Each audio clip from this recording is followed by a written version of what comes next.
Bine ați venit la acest episod scenic, extraordinar, spectaculos de la munții Avatar din China, una dintre minunile naturale ale lumii, munții Haleluia, niște munți care au inspirat celebrul film Avatar cu un motiv. Și haideți să vă arăt cum a fost experiența noastră și cum puteți să vă organizați pe cont propriu pentru a vizita și voi acest loc. Haideți! Ne-am plictisit de oraș și am venit la munte, gen. I used to go, that's really funny. You know, now I go, oh! Că vor mai urma niște părți mai... Nu pot să cred. S-a veșit, mă, Doamne. Te-ai dat jos la stația greșită? Podul Dumnezeu, varianta chinezească. Da. Excrement de rață. Pe ce mergem noi?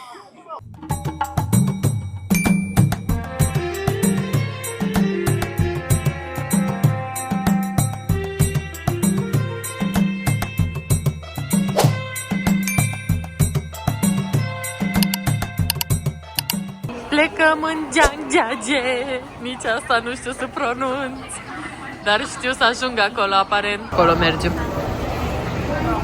cu trenul de mare viteză, dar de data asta stăm la clasa a doua.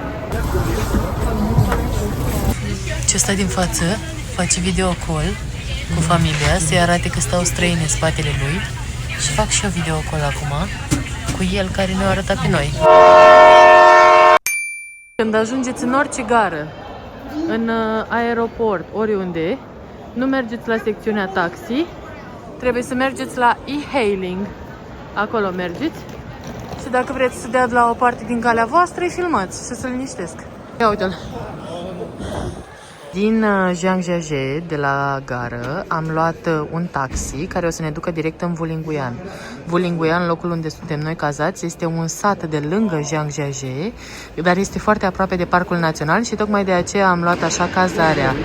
Pe taxi am plătit o sumă între 46 și 80 de yuani, nu vă pot spune cu precizie pentru că am ales mereu mai multe tipuri de taxi, adică poți să alegi să-ți vină standard, priority, economy, premium și noi alegem mai multe ca să ne asigurăm că ne duce, fiind o distanță mare, cam de 30-40 de minute cu mașina. Doamne, ce drăguț că ne duce doamna asta! Deci nici măcar nu e de la noi, de la cazare, doar am întrebat-o dacă poate să ne ajute. Și îmi duce și bagajul, atât de treabă, măi, sunt extraordinari, măi. Am ajuns la cazarea noastră de la munții Avatar din Zhangjiajie. Toată lumea se uită mai rău la noi ca la navete spațiale decât în celelalte orașe în care am fost, dar cazarea arată foarte drăguț. Este o singură cameră acum, dar asta este un dulap unde să ne agățăm hainele, așa. Arată foarte frumos pernele astea, aș vrea și eu să-mi iau acasă. Oare o să-mi zică de unde și-o la modelul? Îl ador. Așa, aici un televizor mare, deci exact ce ne trebuie, pat ca lumea și televizor. Aici un serviciu de ceai, superb. Deci n-au cafeluță aici, cam trist. Ia să văd poate aici. Dacă nu este în primul... ce e asta? Aoleu, țânțari, avem țânțari, bine. Mergem să mâncăm, pentru că... mi-e foame, n-am apucat să mâncăm din Chongqing încoace, că am fost cu trenul și abia am ajuns. Și lăsați-mi în comentarii cum vi se pare, având în vedere că este o cazare care a costat 200 și ceva de lei pe noapte, cu tot cu mic dejun. Hai să vedeți cum comandăm noi de mâncare. Deci aici este translate-ul. Da, și așa comandăm noi de mâncare în China. Nu știu ce am comandat, prieteni, dar bere, uite, bere. Asta a rezultat, berea asta ne-a dat-o cu 15, da. Bere normală.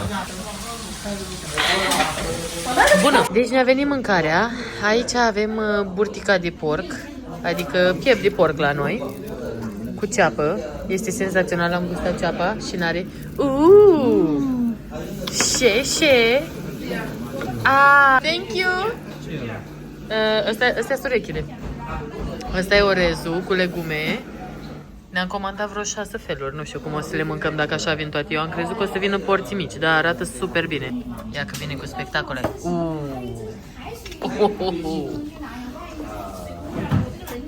Ador, ce tare, nu? Asta cred că e cea mai bună mâncare de când am venit în China. Doamne, să le dea Dumnezeu sănătate că n-au pus condimente pe ei. E cea mai bună mâncare pe care am mâncat-o în China. Efectiv, e genial, n-are niciun condiment.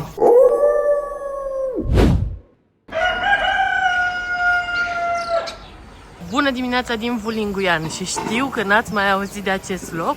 Este un sătuc la poalele munților Avatar, la poalele munților Zhangjiajie. Urmează să intrăm în Parcul Național în câteva minute. Excursie la munte în China, domnule. Pe aici e intrarea. Hai! Deci noi acum suntem la poarta de est. O să vedem dacă mâine putem să intrăm pe la poarta de sud fără să plătim nimic în plus, ca să facem alt traseu. Astăzi o să facem linia B. Uitați ce frumos să văd copaci așa, tomnatic. Superb! Noi am ales traseu pe la linia B și am luat biletele de pe trip.com. Prima oară un shadow bus și da, dacă n-ați văzut încă episodul, așa zic ei la shuttle bus. Shadow bus. Să vedem dacă mai prindem loc. Toate biletele sunt incluse în biletul principal. Tararira! Mamă, ce curbe sunt! Să începem! 15 minute mai târziu, după multe curbe, după ce am văzut și un baraj natural spectaculos, am ajuns. Vreau să vă spun că deși este Sfântul Andrei, 30 noiembrie, la mulți ani Andrei, este o vreme extraordinară. Astăzi va urca până la 20 și ceva de grade și nu este ceva specific pentru această perioadă, dar mă simt foarte norocoasă că am prins așa. Am luat țeapă că trebuia să mai mergem o stație. Noi mergem către liftul Bailong acum. 3 stații mai târziu am ajuns la liftul Bailong. Am ajuns la cel mai înalt lift în aer liber din întreaga lume, care este realizat chiar pe creasta unui munte. Și noi acolo sus mergem. Deci pregătiți-vă pentru cel mai tare Sfântul Andrei ever. Până la urmă trebuia să mergem 3 stații, nu doar una, cum am crezut inițial, ca să ajungem la lift. Dar nu zice nicăieri acest lucru. Vai, deja văd o maimuță. De ce mi-e frică de ea așa oare? Nu-s turiști pe aici, ia stai să-i așteptăm pe ăștia cu grupul.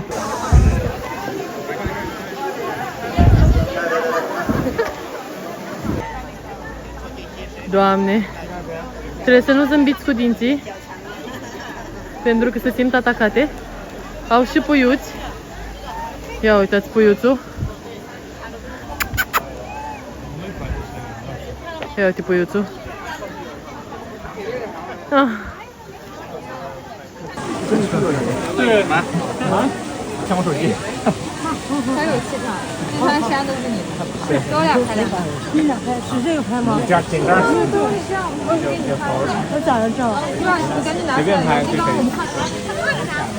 Și acum intrăm la lift să urcăm spre munții Avatar, acolo spre creasta lor. Ia să vedem cum e coada. E decent. Chiar e decent. Intrarea la lift a costat 130 de yuani pentru amândoi, adică vreo 85 de lei. Trebuie să zic și vlogul ăsta. Neam din neamul neamului nostru n-a mai fost aici.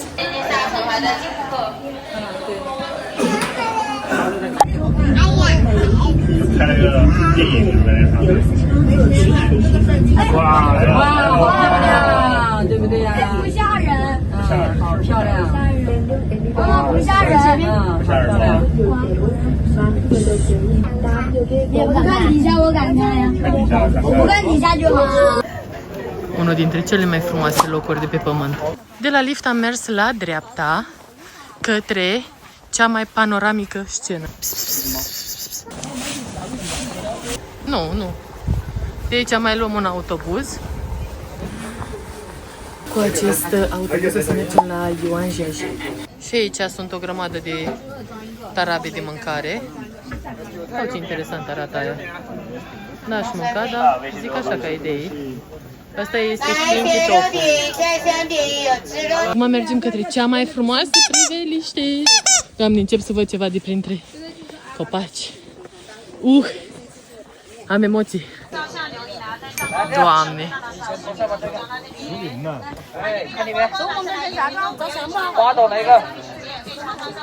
Am fost la cea mai scenică priveliște din Jiangxia.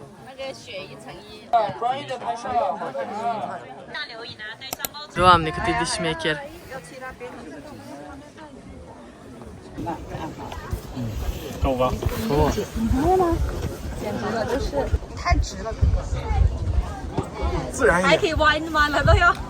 Deci asta e platforma de pe care ne-am făcut noi pozele. Așa se vede priveliștea. Mișto tare dacă aveam o dronă aici. Băi, ce spectaculos e! Băi, cât de mult a meritat să venim aici, mă! Și acum mergem la dreapta, ne-am întors cum ar veni la Avatar Mountains, 215 metri. Să facem acest traseu pe cont propriu, fără să avem ghid turistic. Am făcut research și am găsit un videoclip al unui chinez în engleză foarte bine explicat. Dacă îl dați la viteză 2.0, merge foarte bine. O să vi-l las în descriere pentru că e foarte bun și chiar eu explic acum și mergem pe traseul făcut de el. Se aude bine, ia să vedem, se aude bine, dacă mă îndepărtez așa se aude bine. Yes! Nu avem un traseu lung, 3,5 km în total. Prima oprire va fi la Avatar Mountain.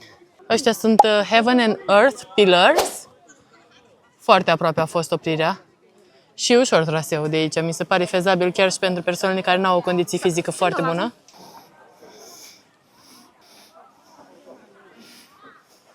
Foarte impresionantă e. Zona asta cu Yuan Jiaje este cea mai faimoasă pentru aceste priveliști. Este recomandat să începeți de aici traseul. Noi am mers pe linia B pentru a ajunge aici. Nu a fost greu până acum, dar știu că vor mai urma niște părți mai challenging, dar vă ținem la curent.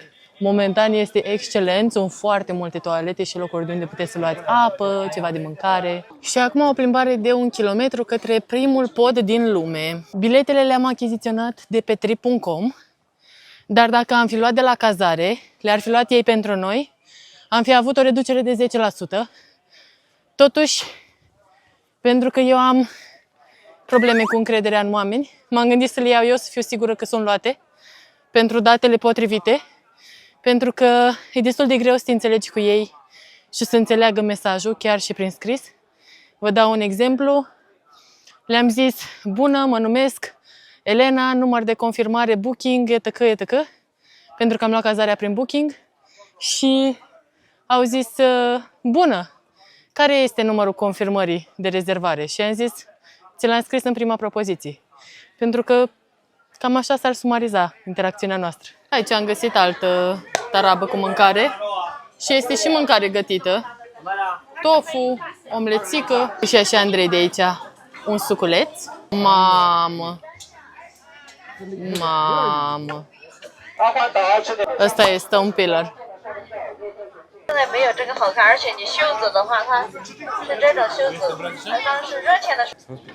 Nu. Ce faină e priveliștea de peste tot. Sunt două modalități prin care puteți ajunge la primul pod.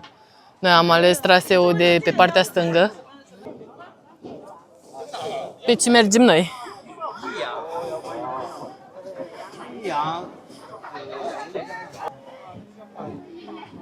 Pe aici au fost câteva trepte, să știți. Bine, nu e nimic de speriat. A fost mai rău la Leshan, la Buddha. Ne oprim la fiecare viewpoint și fac 200 de clipuri și deja nu mai pot de bucurie și de entuziasm. Sunt foarte mulți turiști, este o zi de sâmbătă, dar având în vedere că sunt 20 de grade, este excelent și suntem la munte în China. Vacanța noastră, ne-am plictisit de oraș și am venit la munte, gen. La munte e mai cald decât în oraș. Mamă, da, e mult mai impresionant, da. Aici au din ăsta specific al lor. Ce tare. Ce-mi place că mă lasă toată lumea să filmez. E așa mișto.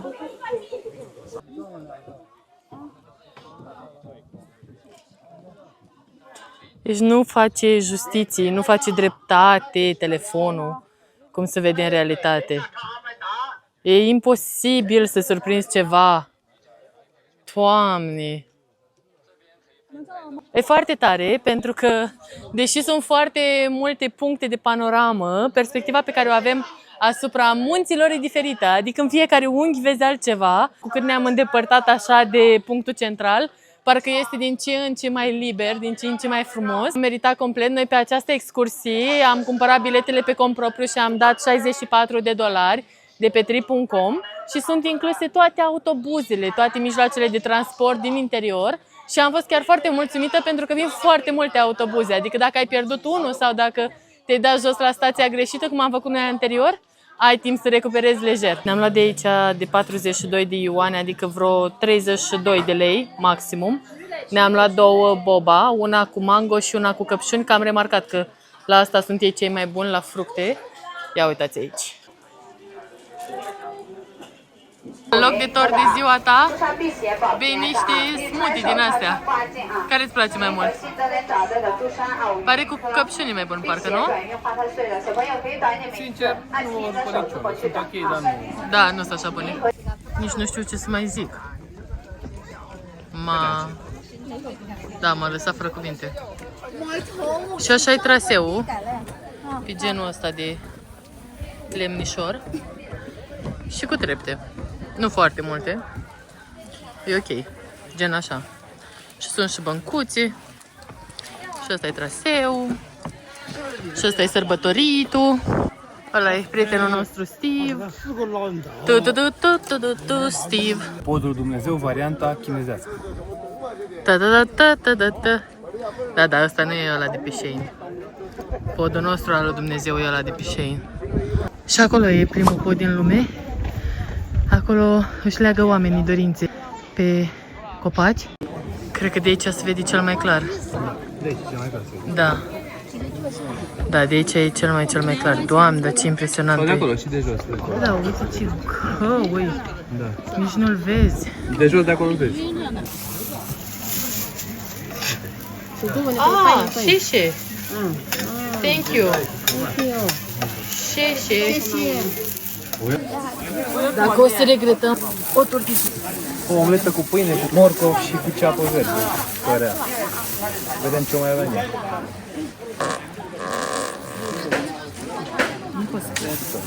Nu pot să cred. S-a beșit, mă, Doamne. Ceea ce ați auzit este reprezentarea cea mai accurate a Chinei.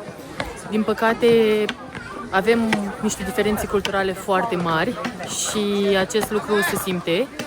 Totuși, nu știu, mi se pare că măcar la masă putea să nu ne beșim. Nu știu, adică am înțeles în taxi, în autobuz, am înțeles pe stradă, dar nu m-am așteptat să primesc o beșină de chinez pe mâncarea mea. Nu era pe lista mea. Mâncarea mea e excelentă chinezească, da. E un șoc, încă îmi revin, nu știu. Nu veniți, cred că am prins-o pe cameră, efectiv. Deci beșinosul ăla o să ajungă pe YouTube. Dacă nu ajunge clipul ăsta viral datorită beșinilor, nu știu. Nu, că fascinația oamenilor ăstora cu căcatul nu încetează să mă uimească.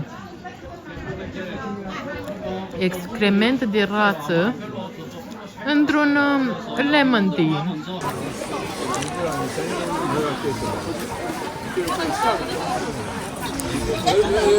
Coborâm, urcăm. Ne beșim. Nu noi, dar ei da.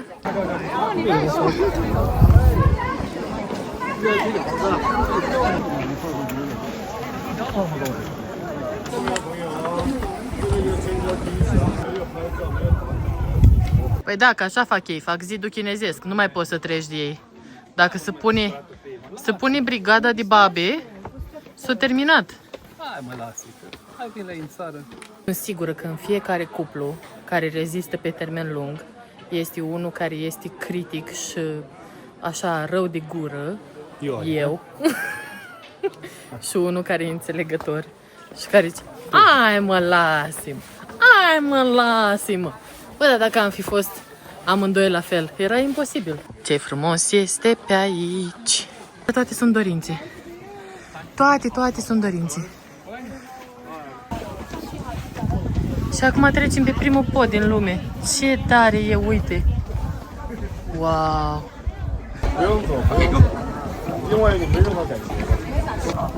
我们是看那个天线运桥，这个就是桥。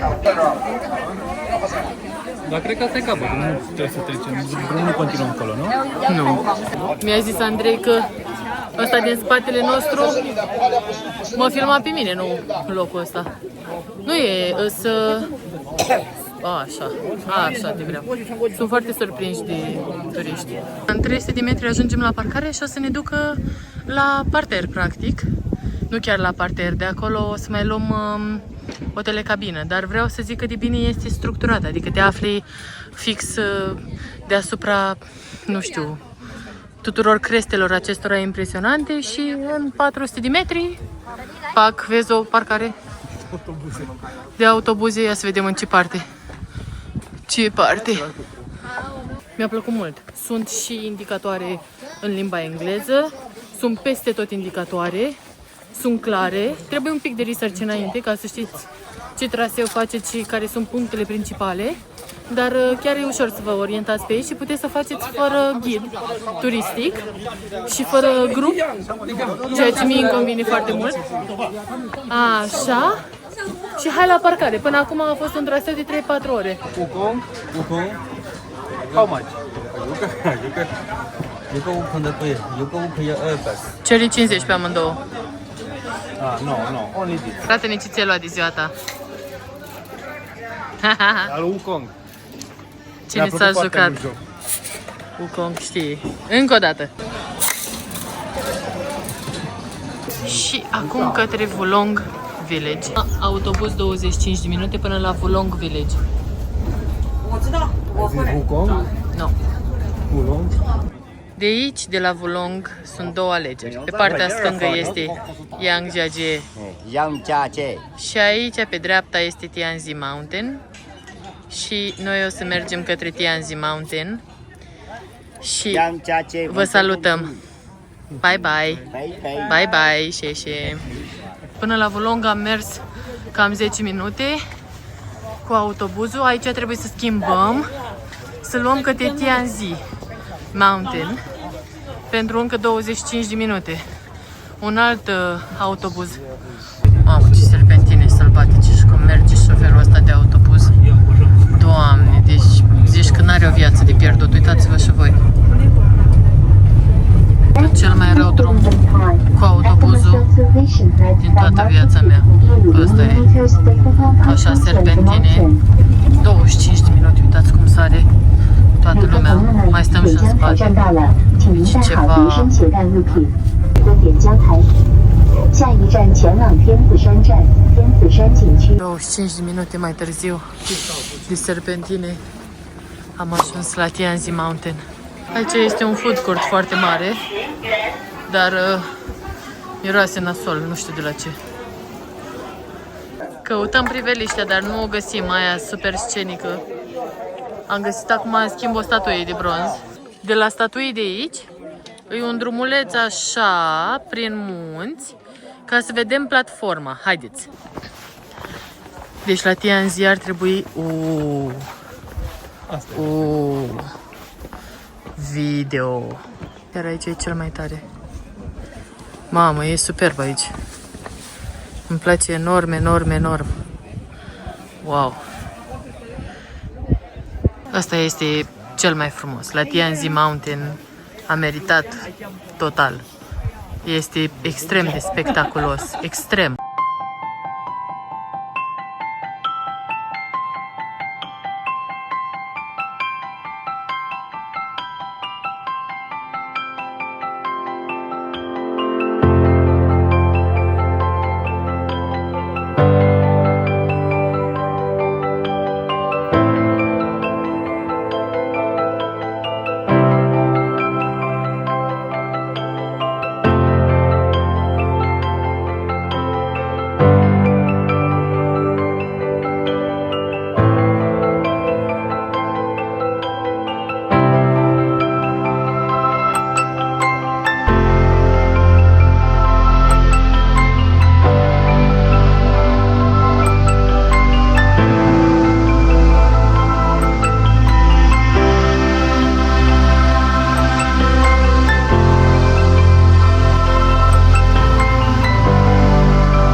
Aici am găsit noi locșorul nostru. Dacă când venim aici, se aglomerează repede. Zhangjiajie este un parc uriaș. Aceasta a fost doar intrarea de est, linia B, traseul acesta. Mâine o să facem alt traseu de la poarta de sud, să vedem cum intrăm pe acolo. O să fie acela un alt vlog pe care o să-l postez pe profilul meu. La intrarea de sud vedem alte lucruri și alt traseu. În mod normal, biletele de la Zhangjiajie sunt valabile de la parc timp de 3 sau 4 zile. Noi avem în a treia zi Tianmen Mountain, poarta cerurilor. Și tocmai de aceea n-am avut timp să facem 3 zile complete aici. Avem 2 la Zhangjiajie și una la Tianmen Mountain. O să vedeți de ce a meritat să facem acel compromis într-un vlog separat despre Tianmen. Am venit țintit spre acest McDonald's. N-am mai mâncat McDonald's de ani de zile, dar mănânc la McDonald's în China când îmi plac condimentele lor. Ieri ce am mâncat, dimineața mi s-a făcut rău de la cât ulei aveau. Foarte greu a fost să ne înțelegem cu doamnele astea. Ne-au dat niște sosuri scârboase, absolut groaznice. Ia să vedem cum arată ăla de McSpicy. Eu mi-am luat Big Mac, clasic. Știți cum e. Ia să vedem cât de rău să fie. După pauză, mergem la telecabina de la Tianzi Mountain să ne ducă la parter. Hai că a mers repede autobuzul ăsta. Acum mergem la telecabina, am și văzut-o. Sigur trebuie, da. Cred că e intrare separată.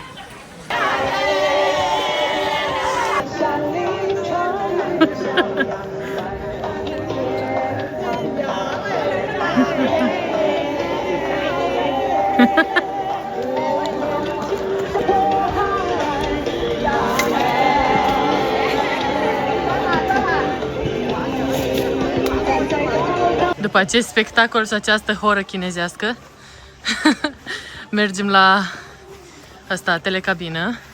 Nu ne-am grăbit deloc să facem astăzi traseul, nu ne-am mișcat deloc repede. Ne-am trezit chiar târziu, la 9.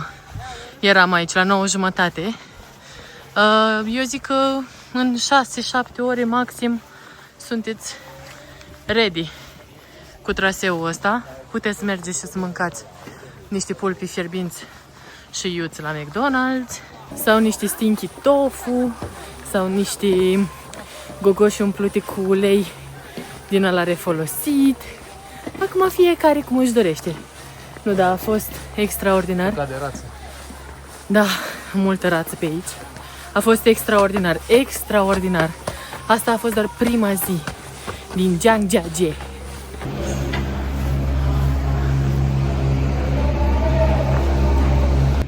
The number. A costat 72 de yuani. Hai.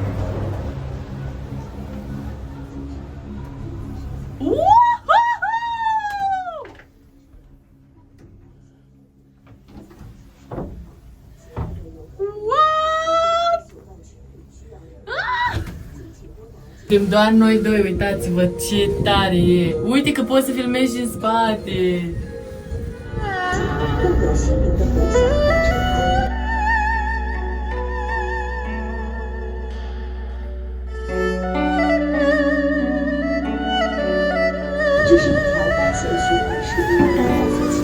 Doamne!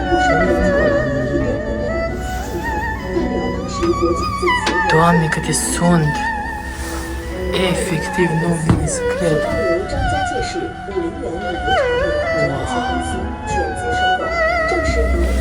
Mamă, dar e superbă treaba asta.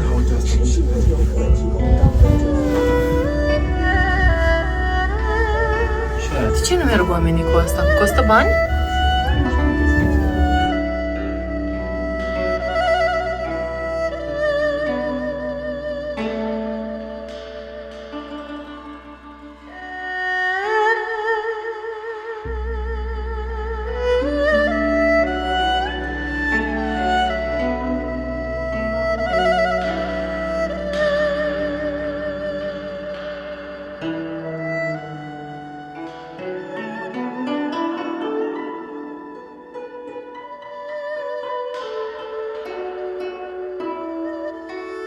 pentru 72 de yuani de persoană, adică nici 50 de lei. Chiar merită să veniți aici pe la cu telecabina să coborâți. Și acum când ajungem, o să mai luăm un autobuz care să ne ducă la poarta de est. Stau foarte bine la capitolul băi, sunt foarte multe. Acum n-au hârtie igienică multe dintre ele și sunt la femei din alea WC-ul turcesc. Dar, vă zic sincer, nu e rău, având în vedere că toată vacanța am putut să beau apă, să merg de oricâte ori am vrut eu la baie, adică nu m-a deranjat deloc acest lucru. Mamă. Deci, nu vă pot explica cât de mult nu încap aici. Nu pot. Și acum ajungem înapoi la noi la cazare, pe jos frumos, că am stat fix lângă intrarea în parc. Volinguian, în satul ăsta, orașul ăsta în care stăm, nu este nimeni. Nimeni. Ce frumos sunt fructele astea. Hai că mi-am luat să încerc toate fructele dubioase. Am luat din asta și din asta. L-am rugat să-mi zică care sunt cele mai bune. Astea cred că sunt... nu sunt roșii, mă, țăran că eu. Pe asta mi-au dat-o pe Moca. N-au văzut că sunt cu Andrei. Andrei era la magazin. Și mi-au dat pe Moca cu where are you from? Russia! Trebuie să cerem un cuțit. Da, nu mi-am dat seama. De ce nu? Nu, că Milene, lasă că îl mâncăm așa. Where are you from? Russia! Nu sunt from Russia, dar pe aproape. Și am primit acest fructuleț gratis împreună cu acest fructuleț gratis. Roșie. O roșie, care este persemona. Asta nu mai știu cum se numește, dar e așa de dulce și de bună. Pfo! Am fost la magazin și ne-am luat chestii dubioase să încercăm. Așa că vă luăm în această excursie degustativă a papilelor noastre. Doamne, ce de-a cuvinte mari folosesc. Ceea ce vreau să zic este că o să facem un taste test al lucrurilor dubioase pe care le-am cumpărat de la magazin. Ăsta nu știu nimic cum se cheamă, verde, și este extraordinar de bun. Extraordinar, genial, 10 din 10. Zis că e foarte dulce, că se numește persemona și că e foarte bună. Voia să o încerc atunci pe loc, că era gratis. Dar el nu știe că eu n-am vrut, că am vrut să o spăl.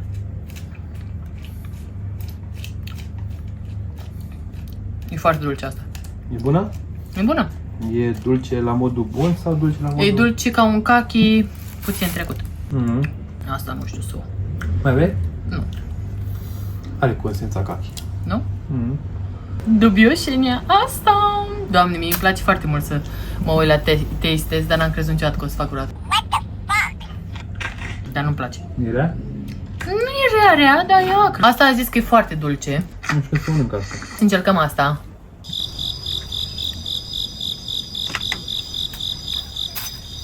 Zi o părere. Nu dădeam seama dacă trebuie să mănânc sau nu sâmburii. Dar nu mânca sâmburii. Mi se pare că are un gust foarte subtil. Are un gust foarte puțin pronunțat. Ca un pic de budincă dulce, dar budincă puțin dulce. Cred că de la consistență mai mult m-am luat. Nu e rea, dar nici nu e bună. Da, nu e.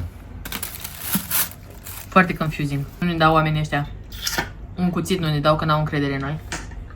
Bun? Yes. Sper că v-a plăcut taste testul nostru. Uitați ce view avem de la cazare. Acolo avem niște picioare, pentru că fac masaj de picioare. Acolo este ăla de barbecue unde am mâncat ieri. Dar au fost prea uleios și mi-a fost rău toată ziua după aia. Seara, mă rog. Și astăzi a doua zi. Și cam atât.